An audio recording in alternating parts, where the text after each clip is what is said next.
ఏదైతే municipal election అయితే పిచ్చుకున్నలు ఉన్నాయో ప్రచార భాగంగా ఉమ్మడి మండలం మాది పిచ్చుకున్నలో ఇంతకుముందు మీరు ఆ మండలం ఉండే అందులో భాగంగా మాకు వాళ్ళకు చాలా మంచి సంబంధాలు ఉన్నాయి పిచ్చుకున్న మండలంతో. కాబట్టి ఇక్కడ ప్రజలకు మాకు మంచి గుర్తింపులు కూడా ఉన్నాయి. అదేవిధంగా మేము ప్రచార భాగంగా కనీసం 8-10 రోజుల ఇక్కడ ప్రచారం తిరుగుతున్నాం. మరి ఇందులో భాగంగా ఈ రోజు ముగింపు కార్యక్రమంలో మేము మా అంచనాల ప్రకారం ఏదైతే 12 మంది కౌన్సిలర్లు ఏదైతే కంటెక్ట్ చేసిండ్రో కాంగ్రెస్ పార్టీ నుంచి మొత్తం గెలిచే సూచనలు ఉన్నాయి. కాబట్టి తప్పనిసరి గెలిచి ముంగడికి పోతామనేది. మరి ఇందులో భాగంగా మేము మంచితనంతో కానీ గల్లీలలో తిప్పుకుంటూ చేస్తూ అందరికీ అవగాహన కల్పిస్తూ మీకు మన మున్సిపల్ వస్తే మంచి ఫండ్స్ వస్తాయి, ఊరు మాత్రం మనకి శుభ్రంగా ఉంటుంది. మరి ఇక్కడ ఉన్నది ఫండ్స్ ఎక్కడ రావు. ఇప్పుడే ఎమ్మెల్యే గారి నాయకత్వంలో మరి మున్సిపల్ చేయగానే 12 కోట్లు మనకు విడుదల చేసే 15 కోట్లు విడుదల చేసిండ్రు. అదేవిధంగా ఇంకా 25 కోట్లు రేవంత్ రెడ్డి గారితో మాట్లాడి వాళ్ళని తెచ్చడం జరిగింది. కాబట్టి ఇవాళ ఈ మున్సిపల్ ఇక్కడ లేనందున ఒకవేళ జూకర్ కాన్స్టిట్యూన్సీ లో ఇక్కడ మున్సిపల్ ఒక్క కూడా లేకుండా మాకు ఈ రోజు మున్సిపల్ వచ్చింది. మరి మాకు ఒక గర్వకారణం. అందులో భాగంగా మరి ఎమ్మెల్యే గారు తెచ్చిన ఈ గిఫ్ట్ ను మనం అందరం ప్రచారం చేసి ముందుకు తీసుకోబోతున్నాం. 90% గెలిచే అవకాశం లేకపోలేదు.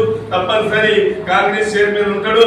మరి అందులో మేము పనిచేసిన దానికి మా గ్రామం నుంచి వచ్చిన పెద్దలు మండల అధ్యక్షులు మహేందర్ రెడ్డి గారు, మరి మోహన్ గారు, మరి అదేవిధంగా మా గ్రామ పంచాయతీ ఉప సర్పంచ్ మెంబర్లు, మరి మాతోటి వివిధ గ్రామాల నుంచి వచ్చిన మా సోదరులంతా ఇక్కడ మేము కూర్చొని మా అభిప్రాయాలను మేము తెలియజేస్తున్నాం. కాబట్టి ఇప్పటికైనా ఇంకా కొంచెం సమయం ఉందని మరి గ్రామ ప్రజలు పిలుచుకున్న వాటిని ఒకసారి రిక్వెస్ట్ చేస్తున్నాం.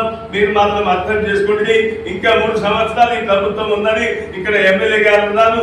ఏ చిన్న పని పెద్ద పని ఉన్నా మనకు సంబంధిత ఎమ్మెల్యే ఉన్నాడు. కాబట్టి ఏ పనైనా మనకు చేసి పెడతారు. మరి అందరూ అర్థం చేసుకోవాలా. వేరే పార్టీలు ఎన్నో చెప్తున్నారు, మేము పెన్షన్లు ఇస్తాం, అవి చేస్తామని తప్పు మాటలు. పోషమ్మ మొదలు నాగేసేది అక్కడ పార్టీలు ఇస్తాంటే ఓడుతారు. కాబట్టి మీరు ఏం తాగితే అట్టిగా చెప్తున్నారు వచ్చేది పేరు. కాబట్టి ఏదైతే ప్రభుత్వం ఉందో వాళ్ళు అనుకున్నది సాధిస్తారు. ఇది అందరికీ తెలిసిన వాస్తవం. ఎవరైతే వేరే వాళ్ళలో మీరు చెప్తున్నారు మీ పెన్షన్ తీసేస్తాం, మీకు అవి చేసేస్తాం, ఇవి చేస్తాం బెదిరింపు చేస్తున్నారు. మరి రెండో విషయం ఏంటంటే ఏదైతే ఏకత్వంలో భిన్నత్వం సృష్టించే దుష్ట శక్తులను తిప్పి కొట్టండి. ఎందుకంటే లౌకిక ప్రజాస్వామ్యం ఇది. ఈ అందరు కలిసి ఉండాలా. హిందూ ముస్లిం సిక్ ఈసాయి భాయి భాయ్ అనే ధ్వనితో మేము వాళ్ళ ప్రచారం చేస్తున్నాం.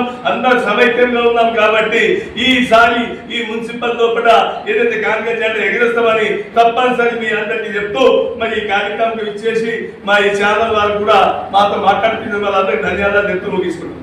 జై కాంగ్రెస్.